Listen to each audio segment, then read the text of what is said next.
Welcome to the Verdin Verdict Sports Show. I'm your host, Jacob Verdin. I got my guy, G Sports, with me. G, good afternoon. How you feeling, dog?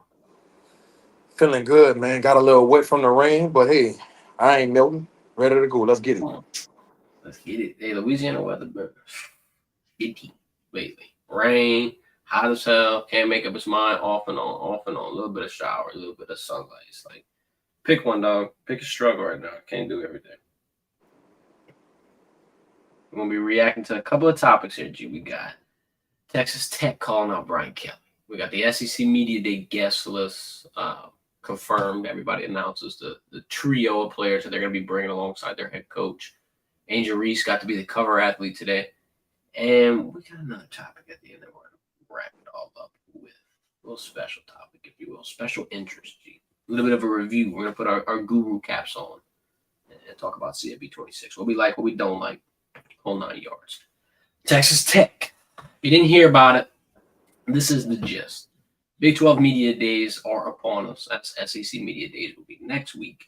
But they get their soapbox moment first. And they've had something be the talk of socials lately. One of the most interesting comments, I put it up on the screen for you. Joey McGuire, head coach at Texas Tech, G says, I'd love to play LSU in a home-and-home series. Now, if you listen to the full context of the comment, it's in response to what Brian Kelly said about playing Big Ten opponents, right? Getting the non-conference scheduling going, not having to put your biggest focal points on the SEC schedule and the big dog that you're going to play in your conference, but taking a trip outside and go and visit your Ohio States, your Michigans, and in this case, your Texas Techs. What do you think about this potential series? And let people know about who the Red Raiders actually are, because they're a little bit of an NIL powerhouse, G. Number 2 transfer portal class. They're throwing together some money, and we talked about oil money in Texas, but hey, they're catching up to the likes of the Longhorns and the Aggies.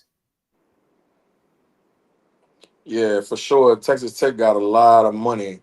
That's why they was able to go out and get the number 2 portal class. When you look at their roster, bro, it's super, super talented. I actually think they have a great, great chance to win the Big 12 this year. What I like to see a home and home with Texas Tech and LSU, I don't know if I'll be too enthused to see that dude. Texas Tech has to show some consistency over the next couple of years that they could be a good program. Because just because you got the best players money could buy, don't mean it's going to translate to the field. We saw that with Texas A&M when they had the number 1 recruiting class because they went and bought all these players and they shit the bed that year. So just because they got the best roster and we spend all that money, don't mean it's going to translate into them being a really good program. But I agree. on paper, right? They have one of the most talented rosters in the country. So I don't think Brian Kelly and Scott Woodward should even agree to a home and home yet. Texas Tech has a long way to go at showing that they are worthy of LSU want to do something like that. Because it'll benefit Texas Tech more than it'll benefit LSU.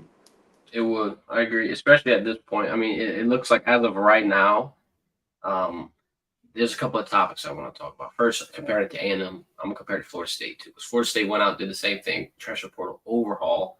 Maybe I'll throw Ole Miss in there as well. They had the number 1 portal class, and everybody's like, ooh, they're going to be able to turn up. They're going to be able to turn up. And turn up, they did not, G, to put it nicely. Texas Tech, though, they're going dummy in terms of resources, not even just portal classes. This is, I don't know if this is 100% confirmed, G, so I'm gonna put that at the beginning of this, but it's rumored that they just gave 5-star offensive tackle Felix Ojo, number 20 recruit in the nation, a 3-year, $5.1 million deal through their revenue share. Gee, 3 years, $5 million. That's like an NFL level contract. If you ask me who you're playing right now in a comparative stance, because they're not a dog, they're not even really a threat to be conference champion. I feel like they're more of an underdog. I mean, we both talked about Texas Tech through the last few months and just what they've been doing in terms of building a roster, but it's not quite there yet. Especially replacing both coordinators, offensive and defensive, having a full overhaul of those staffs. Like they got a long ways to go in terms of building the foundation, but in this era of college football, I feel like it's hard to overlook a team that can pay a prospect $5 million out of your rev share. Like, bro, I think there could be somebody that is a little bit of a competition going forward. What's your thoughts on that contract? And did you hear about that, Mr. Oho? when you're a school like Texas Tech, you're gonna have to overspend to get some of the top players in the country because That's true. you can't get kids to come there based off of your history, your success with the program because they don't have no rich history at Yeah. Texas Tech. So money is gonna be the reason why kids go there. Now, again, like I just said earlier, if they show some consistency over the next 2, 3, 4 years that they can be, run the Big 12 and get into the college team playoff, then that narrative could change. But until then, they're gonna have to overspend for some of the top players in the country. That's just what that is. That's a good point. I mean, that's a hell of a bag coming through. I don't know how that gets passed through the clearinghouse, dog. We're hearing clearinghouse this, clearinghouse that, bro. How is that fair market value? Seems like a little bit of an overstretch to me. Enough of the Big 12 media days, though. Let's move into the SEC media days. This is the trio that the Tigers are rolling in with Weeks, Chris Hilton, Garrett Nussmeier. Just to react to that one quickly, obviously, Nussmeier was a lot, right? I thought Perkins would come. Witt comes in his spot. I feel like that, it makes sense in hindsight, right? Witt's been in the media a lot. And then this is just my take on it, but it's better to have questions more focused on Witt's recovery and just like the defensive impact rather than Harold Perkins coming in. Gee, you know what everybody's going to be asking. How do you feel about the position change? Do you feel like this is the right move for you? Yada, yada, yada. Right was on the wall for that one. But that's just my take on it. And with Chris Hilton, this is the interesting thing. So him and Nussmeier, 4-year seniors, been at LSU every single year. That obviously had a lot to do with it. But I feel like with Chris, too, I mean, if you look at the amount of times he's been in the media with the charity work or with Flage or things like that, he's kind of built himself a brand a little bit. So, I mean, good selections. What's your thoughts on them? I like the selections. I know we talked about who we wanted to see for SEC Media Day. Chris Hilton was somebody I had a question mark about just because he's an introvert. He's a man of little words. Great personality though, very, very intelligent. So I thought that they would go with somebody that was more comfortable with speaking with the media and more natural. And so maybe Chris Hilton is trying to come out of his shell. Maybe this was a conversation he had with Coach Kelly or Austin Thomas or whoever in that building about, look, you need to start getting in front of this camera. You need to start getting used to talking in front of big crowd. You need to get used to answering questions and preparing yourself for what's to come this season and when you get to the NFL. Yep. And I think Chris maybe he's open minded to that, and so I think that might be the reason why he was one of the kids they selected for SEC Media Day. But I hope he's ready to get out of his shell, man, because he does have a really good personality, and like you just talked about, he's doing a great job building his brand. His girl Flage is one of the most polarizing figures in women's basketball. So if he can start coming out of his shell and let people get a sense of who he is as a person, he could take his brand to another level. So I think this could be the start of it. And if you look at each one of these selections that LSU has, they each have that game breaking ability to be able to be the guy for the Tigers going forward. Nussmeier goes without saying. I mean, if you've been living under a rock, I'll break it down for you shortly, but he's probably the best quarterback in college football. If he's not number one, and if you're going to be extra picky and you're not putting him number two, lowest G, in my opinion, you can put him as 3. So you got a top 3 guy who's going to hear his name called in day 1 of the draft. Move over to Whit Weeks. It's like lightning in the bottle all over again. You saw what Harold Perkins was able to do his freshman year. Whit Weeks does the same thing. Obviously, the injury during the bowl game was going to be a focus, but then move to Chris Hilton. And I mean, yeah, injuries kind of hindered him, kind of prohibited him. But if you had to put a face on the wide receiver room, it's hard to say it's not him. It's not 3 ball. So each different selection, I think, makes it sense. But them being seniors is probably the biggest common factor. I want to ask you about this. Now, I don't want to reach and kind of sound the alarm bells and be like, oh, this is a major problem. But Alabama, Kentucky, A&M, Tennessee, and Mizzou did not select a quarterback. What's your thoughts on that? Not surprised. Tennessee thought Nico was going to be their quarterback. He ended up asking for all that bread, and he's at UCLA. And I think they're not for sure who their starting quarterback is going to be. We know Alabama. The media came out and said that they're in they have a quarterback battle going over there with Simpson and the kid that transferred from Washington. Missouri, Brady Cook is gone, so I think they're still trying to figure out if their quarterback is going to be the guy. And I don't even know who's projected to be their starter at Missouri. Who was the other school? Missouri's Bo Prabula is their quarterback, and then the other schools are A&M, Kentucky, and Bama. A&M, I just think that Marcel Reed, and it's just my personal opinion, I could be wrong. I don't think that they look at Marcel Reed as one of the faces of the program. And I think that's probably the reason why he's not getting invited to SEC Media Day. Can you say Ole Miss? No. Ole Miss has Lachlan Simmons going. It's Alabama, Kentucky, A&M, Tennessee, Kentucky. Michigan. Kentucky, another one. I don't know who their quarterback gonna be. I know the guy they had last year. I forgot his last name. Started. It was like a long last name. Started with a V. Van something. Uh, he's not there anymore. So I Right. think anytime you got somebody that's coming in as a first year starter, where he wasn't clear cut known to be the guy for the following year, I think you're gonna have some reservations about bringing in an SEC Media Day. You know what I'm saying? I think that's why you see those particular programs not bringing their quarterbacks. And then they had 4 quarterbacks that were pretty young in terms of, experience, in terms of how much they've been playing for that college. You got 4 sophomores: Lenore Sellers, Arch Manning, DJ Lagway, Austin Simmons, and that's South Carolina, Texas, Florida, Ole Miss, yada yada yada. Who do you think has the brightest future out of those 4? I think I already know, but I gotta ask the question. I gotta go with DJ Lagway, bro. I think he has the biggest upside out of all those quarterbacks you just named. When you talk about size, you talk about the natural gifted ability from as far as his arm talent and his athletic ability. When you talk about how cerebral he is and how intelligent he is and how he can uh, process things on the fly. Coach Napier and that staff has raved about how smart he is when you talk about being able to come in as a true freshman and be able to dissect coverages and know what the people and understand protections and things of that nature. Uh, he didn't really struggle in that regard. The thing with DJ Lagway is he just need reps, bro. And the more reps he get, the better you're gonna see. I think DJ Lagway is gonna be probably the best returning starter next year when you talk about quarterbacks in the country. I think he's gonna be somebody that will be a projected number 1 pick.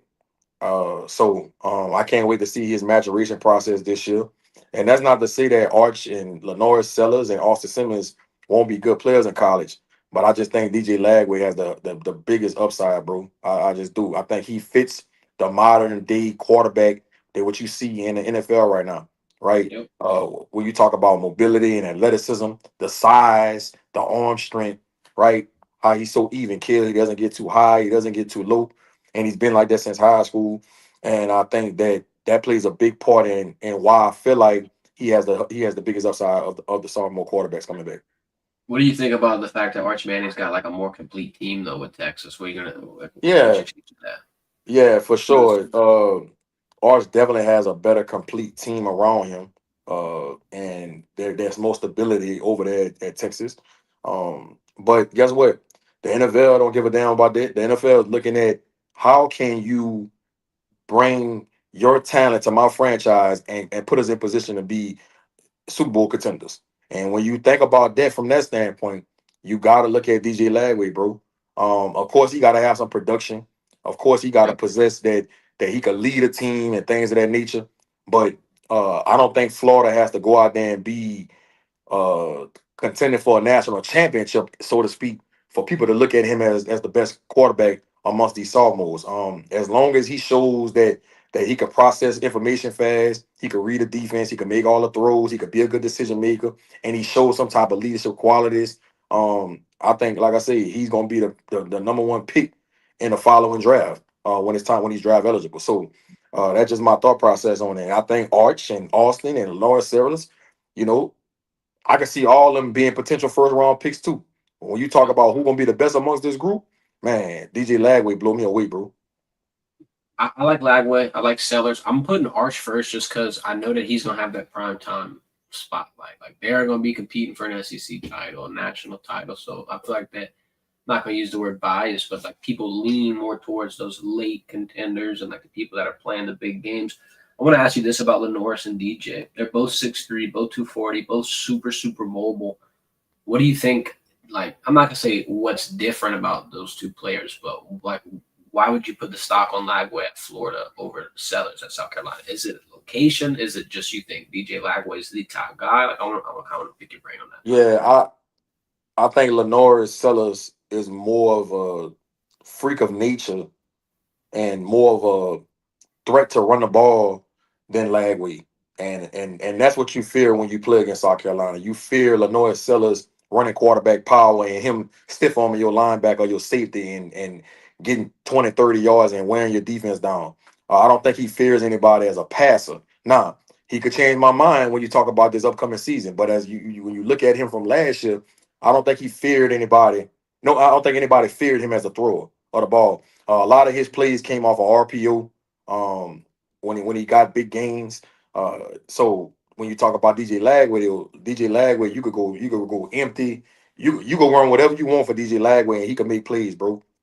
And I think that's what separates the two. Sellers has to show that he's improved as a passer, especially in the intermediate game, being able to make throws in those tight windows, being able to throw in anticipation. Understanding on how to be able to read defenses and when they roll their coverages and sugar their coverages and try to disguise, he's gonna have to improve in that area. And I think DJ Lagway is ahead of him when you talk about that kind of stuff. And it's because DJ Lagway is just a very, very intelligent quarterback, bro. He's that kind of quarterback where you don't have to worry about him when you talk about being confused and not being prepared mentally. And that's a big part at the quarterback position. And when you talk about the ability added with that, that's why I gotta give him the nod over Lenore Sellers. I see. I'm looking at the stats right here. I had something that popped out of my interest. So DJ Lagway had about 107 less passing attempts. Lenore's had 2,500 yards, 18 touchdowns, 7 picks. Rushing, 670 rushing yards, 7 rushing touchdowns. DJ Lagway had 1,900 passing, 12 passing tutties, 9 picks, 100 rushing yards. I thought that he would be. Yeah, they're not gonna use Lagway the way South Carolina used Lenore Sellers. South Carolina sometimes they gonna come out in double tight and run quarterback lead, run quarterback power. I don't think you're gonna see Florida do that as much. They might do it every blue moon. Napier might switch it up a little bit sometime, but you're not gonna see DJ Lagway having as many rushing attempts as South Carolina doing with Lenore Sellers. It just ain't gonna happen. Shout out Floby in the chat. He said, "What the hell is going on with Jacob's mic? We got it fixed, Floby. We got it fixed, brother. That's our. That's. I was wondering it. I was wondering it that. was connected to the main body and everybody in the chat. Floby is the MVP right here, trying to put us on game. Look at that. Oh Lord, he's coming at you. He's saying that he got Lenore Sellers as the highest ceiling in the entire SEC. Look, he could look. I could be wrong, but based off of last year, I got to go with Lagway. And then, I am a Lenore Sellers guy, but I wouldn't put the highest ceiling. Like if we're talking about this year, I gotta be honest. I don't feel like making the easy pick, but I just Arch Manning because of where he's gonna play, who he's gonna play, the type of spots that he's gonna be in. And I'm not slighting Lagway because he could probably win 9 games. I just think Florida's in for another 7-5, 8-4 season, and I don't think scouts are gonna kill him for that. I don't think it's all gonna be on him. We saw a lot of years where guys like Will Levis got put into. Rumored to be the top 3, didn't work out to be the top 3, but there's been prospects that have been able to survive that going forward. Bro, Florida just had a quarterback that went number 1 and he went 7-5. Yeah, Anthony Richardson. Yep. So that's what I'm trying to tell y'all. It ain't all about how deep they go in the playoffs and how many wins and all of that. They looking at how your game translate to the NFL.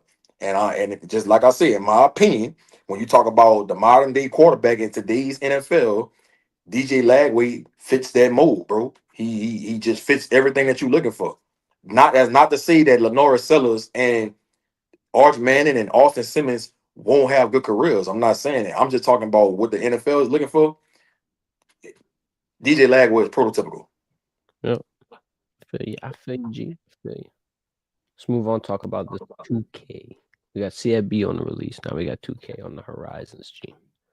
I think it's August 26th that this is going to come out. But either way, Angel This Reese. just the women's? This the women's and the men's, or just the women's? So this is 2K like everything, like the whole 9 yards. They just Oh, got a so they're gonna special have both. WNBA Okay, edition.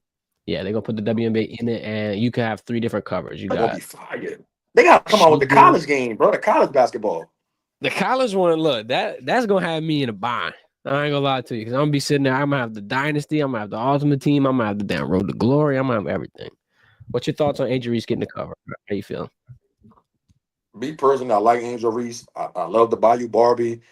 I like her personality. I love what she did with women's basketball and how she brought a lot of attention to it. But bro, come on now. Asia Wilson should have been on the cover of 2K, bro. We talking about the best player in the WNBA. We talking about a 3-time WNBA MVP. We She talking saw. about we talking about a defensive player of the year. We talking about somebody that led the WNBA in blocks multiple years, bro. We talking about an actual beast.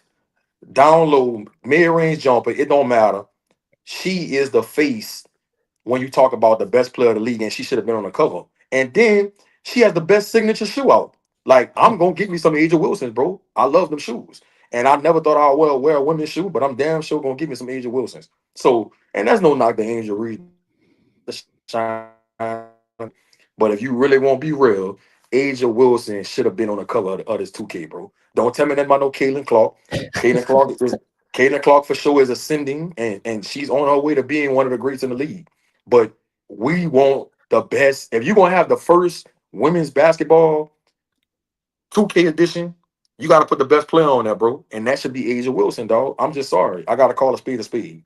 They've had 4 so far. I think Asia was last year's one. That might be why they're trying to flip up. But if you look at the Hold shoes, they up. only have 3. What up? Hold up. Angel Wilson's on the cover of what? Of 2K25. When? Last year, I looked it up, and they had 2K22 was the first year that they put it out. Let me go. Bro, I did not know that. How the hell they Yeah. got by me? But I think it's just because like you buy the regular game and you could change the cover of it. But when she won with the Aces, they put her winning the or holding the trophy up as the 2K25 cover. Bro, I never saw that. I never heard that. I don't know how they got by me. 2K22, that was Candace Parker. So that was the first year that they came out with it. But if you look at the signature shoes too, I got a note on this. I find this interesting. So there's only 3 other signature shoes in the WNBA. Breanna Stewart with Puma, Sabrina with Nike, and then Asia Wilson has her Nikes as well. So I want to ask you this. Right now, I think without a shadow of a doubt, Asia Wilson is the face of the WNBA, production-wise, being the most all-around player, doing it all on the court, winning, having the off-the-field success. Isn't she dating Bam Adebayo too? So, I mean, she's got that side of it too. She's got everything. She's all over in the media. Who do you think is going to be not necessarily the next her? Because I feel like I'm limiting it to a guard, but who's going to be kind of put into that spot, being the face? I mean, Caitlin Clark on her way, bro. She on her way. Caitlin Clark will probably be WNBA MVP. I give if not next year, the following year. Like, I didn't expect her to be this good this fast. Just Right. being honest, bro. And when she plays on TV, I try to watch it every chance I get. She's that good, dog, and people are not appreciating her like they should. Like the players did a voting or the top 5 players in the league, she wasn't even in the top 5. That's ridiculous. Like Right. if that ain't hating, I don't know what it is. You know what I'm saying? So I think it's clear cut that Caitlin Clark will be the next person that's up to be the face of the league. As if Asia Wilson want to throw the torch to her. I don't know. Asia Wilson's still young now. She got a lot of more years in her prime. So, maybe Caitlin Clark could be second in command when you talk about face of the league. And I heard that the Caitlin Clark one's on the way too. It's in the works. It's gonna be a Nike shoe. So that Look. this is like going to build up to be. I don't want to say like Michael Jordan and Shaq and like all these big brands trying to rep each different shoe platform or shoe brand, but like this is it's gonna be interesting. You're gonna have Caitlin Clark with Nike.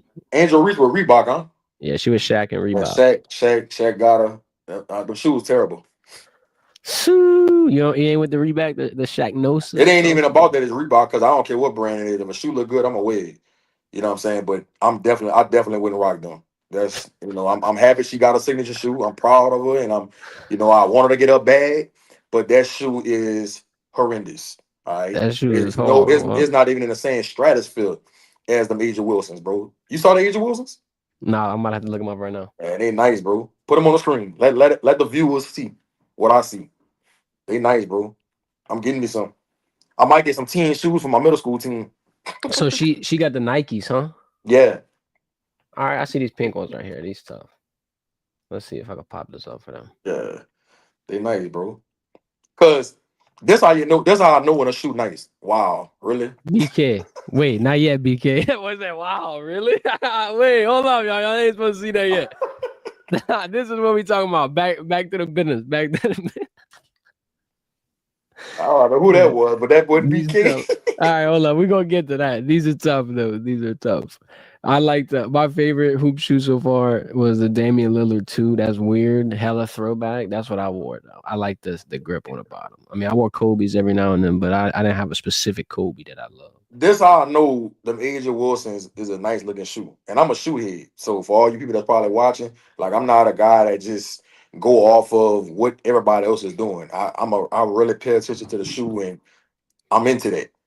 And I was at a summer league game, a summer league basketball game, high school, and one of the coaches had him on the sideline. Matter of fact, it's one of my guys, Dylan Anderson. He's the girls' coach at HL Bourgeois. And I'm watching him on the sideline. The shoe just it pop out to you. I'm like, man, what kind of shoes is that? They kind of look like them pennies on a cool. Like it's them. I don't know what pennies is. What you call these? But it was the one with the. I can't even explain. I just know when I see it. But I thought they look kind of like a spin-off version of them pennies from back in the day.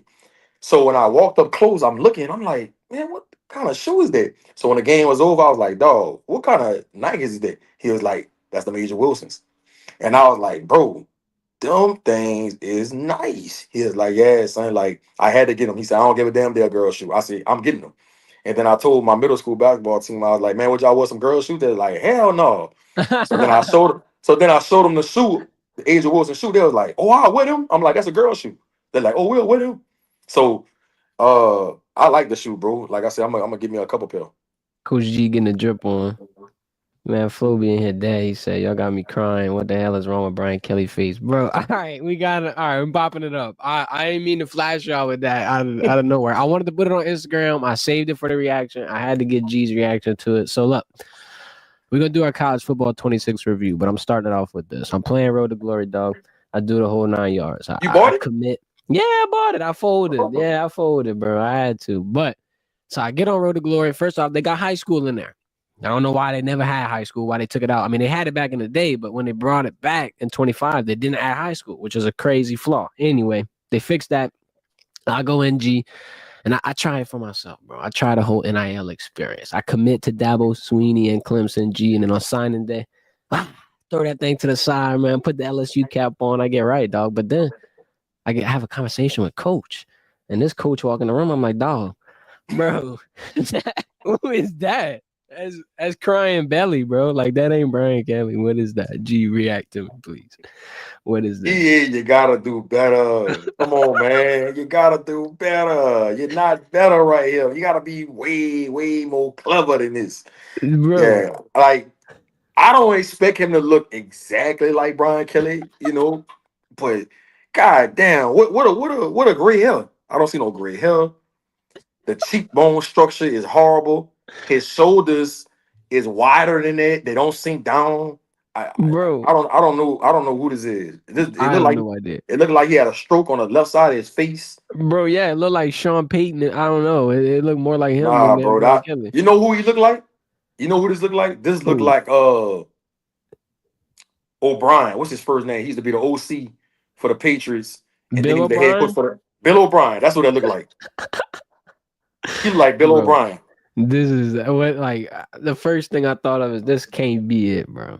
This can't be Brian Kelly. Y'all must have had to put somebody else on this thing, bro. I couldn't even maybe EA just they had. I mean, there's a lot of things that went into putting this game together. So maybe this part of it they couldn't get to and actually get a really good image of all the head coaches. They don't even got the headset, bro. Put the headset on a little visor. Maybe that'll help out. I don't know. But Yeah, this one, man, where's Vaz at? like we didn't do our due diligence here on this one. Yeah, I ain't gonna lie to you. I'm gonna get your takeaways on the game too. My first takeaways. All right, so I was worried a little bit. I'm like, man, it kind of looked the same. Graphic wise, it kind of looked the same, but it don't play the same. Like I'll be real. The tackling is definitely more tackling animations. Tackling is a lot better. I'll say. Diving tackle sucks still, but gee, I don't know if you found this yet. I feel like the passing game is so overpowered, bro. I had a 70 overall ultimate team. I bring it out head to head, thrap somebody, dog. 50 ball. I'm throwing dig ball, dig ball, dig ball. Like people getting head top all over the place. Crazy push offs, catching it, breaking a tackle, busting off for like a 50-yard touchdown. But reverse it on the other side, DBs drop everything. No picks, no interceptions. Pass game is OP in my opinion. I don't know if you've been feeling that lately, but that's what I think is my biggest takeaway right here. And then, like I said, I got to throw the cow, got to hit them with the yeet. Like, get that shit out of there. Boot up, boot up. I like that part of it too. Did you do Road to Glory yet? Nah, I haven't got into it yet. I like playing against people. I like the competition of it. So I've been playing a lot of different people. But Mm-hmm. one thing I like about it, and people that's watching, I don't know if you got the game or if you about to get the game, but if the DB is running now or a linebacker is running and their head is not turned around, you can't True. pick it. You can't pick True. it. So I like that. That's very realistic. Now you could like Yep. jump up and like hit the ball down, but you can't catch a pick running the opposite direction and then jump up and catch it. Like you can't do Yeah, that no more. because you can't see where the ball's coming. That's Nah, you BS. can't. Yeah, so I like that. Now your user skills got to be nice to be able to take that analog and spin your body around where you can get your head turned around to be able to pick it. It's tough to do, but I've done it. I've done it a few times. Oh. And I what else I like? I like it's something else I like. I'm having a brain fart, but so I'm gonna tell you something I don't like. I think they Okay. breaking way too many tackles. Like if you Way got a too many. guy, if you got a guy like Ryan Williams or Jeremiah Smith, dog, these dudes breaking so many tackles, bro. Like Ryan Williams, he not going down on the first tackle majority of the time. Jeremiah Smith, he not going down on the first tackle majority of the time. You better have a gang of jerseys rallying to the ball and go tackle them boys because they are breaking it and they getting out of there. I think that's a little unrealistic. Like, don't get me wrong, Ryan Williams and Jeremiah Smith and Jeremiah Love for Notre Dame, these guys are elite talents. But come on, man, you got these guys breaking tackles off Harold Perkins like he running through his face like a piece of paper. Let's come on now. I want the super ninjas of the game to get their due diligence, but let's not go too far with it. So that's something I don't like. I like the playbook. They expanded the playbooks. So Mm-hmm. last year I played with Oklahoma State playbook a lot. That was like one of my favorite playbooks to play with. They even added on to it even more. And it's very, very realistic. I really like how it's very comparable to what you see on Saturdays with the motions, the splits, the just all the different variations of the formations and stuff like that. I really like it. It keeps defenses all balanced. I like that you could sub right when the play's starting. That's something else I like about it. Uh, what else I don't like about it? Damn kickoffs, dog. That's what I don't like about it. I'm getting scored. I'm kicking the ball off. They get a touchdown on me every damn time. No, I have an experience. You gotta stay in your lane, man. Brother, I know. I don't. It's You gotta like stay in your lane. my guys hit the sideline. They're like, "Shit, we getting a Gatorade. We ain't forming no wall. Nothing is over. We're done." Oh! I like how they doing the field goals now. Like the meter is kind of is not it doesn't disappear on you, but if you're not really looking, you could miss because it's kind of it's like fading a little bit when you're trying to kick the field goal. So you gotta really be locked in when you're going to kick that field goal, or you will shank that thing. So I like that. I think that's realistic. Field goals shouldn't be easy like that, in my opinion. And I think the only time it really is easy is when you not on one of the hashes. If you on one of them hashes, bro, and you more than 25 yards out, bro, there's a chance you can miss it. Especially if you're in a damn tough environment. Everything going ham. Everything going crazy. I like how they added the stunts. Now you can stunt on the D line now. I like that. I like how you could reach the ball out over the Yeah, you can plane. reach for it. That shit is tough. I like that too. That is tough. You got to be careful with that because if you go to reach that ball out, and I'm pressing R1 all D. You trying to peanut that shit. They're gonna roll out the back of the end zone, touchback. You know, I mean, no, after the safety, touchback. So yeah, I like it though, bro. I think they did a good job with this game. It's very very addictive. If you don't have NCAA 26, I'm just telling you right now, you're gonna be addicted. I was up till like 3 o'clock in the morning playing. Did you lose yet? Come on, what's the record? What's the Yeah, yeah. record? Jamie Vance, Ooh. me and Jamie be having some heated battles. Right now, he up on me 3-2. Oh, He series up ain't on me done. 3-2. He Series up on ain't me done. 3-2. So as soon as I get out of here, I'm going home, and me and him got to log in. He been texting my phone all morning. Let's go, coach. Let's go. Force a game 7. Come on, lock in. Yeah. It ain't over till Look, Sunday. last college, me and him played 190 games. Boy. And guess Iron what the record sharpened was? iron. Guess what the record was? All right, let's see. Said 190. You won 120 to 70. No. I was No? only I was only one game up on it. What? It was 500, pretty much. Yeah, we was like, and it's crazy because, and for you, for the people that's watching that don't know who Jamie Vance is, he played cornerback at USC last year. He went undrafted, but he's going to be in the training camp with the Las Vegas Raiders. Really, really good cornerback. Played for Edna Carr High School, coming out of high school, from New Orleans. Really, really good kid, but he's really good in college. But it was so crazy. Me and his battles, like he'll go on a winning streak where he'll win like 6 in a row on me. Then I go on a winning streak where I win 7 in a row. Then we'll go, we just going back and forth. Like he win one, I win one. It was like a crazy, crazy battle with me and him in that college last year.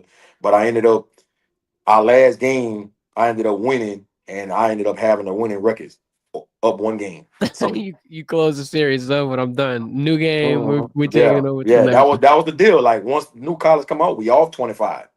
So I got a competitive edge on him. So So the record restart. yeah, so I'm 2-3 against him right now. Okay. Yeah. Not a bad start. Not a bad start. This man Sure. said, I got to take a picture of Kelly's face, bro. There you go. The man said he wanted that as his profile pic, dog. Absolutely not. Absolutely not. I'm posting this on Instagram after, dog. I ain't never seen nothing like that in my life, bro. Nothing like that. CFB, do better. Simply put, do better. Appreciate everybody for tapping in. Got something special brewing for y'all. Y'all stay tuned. That's all I'm gonna say. I ain't gonna tease it. I ain't gonna spoil it. I ain't gonna do nothing. Just stay tuned on the pages in the next couple of days. Yeah, we're going to SEC Media Days next week, G. But we working. We cooking it up in the lab. Chef Harden. Shout out to Houston Rockets. Y'all have a good one. Smash that like button and tune in. That's all I gotta say.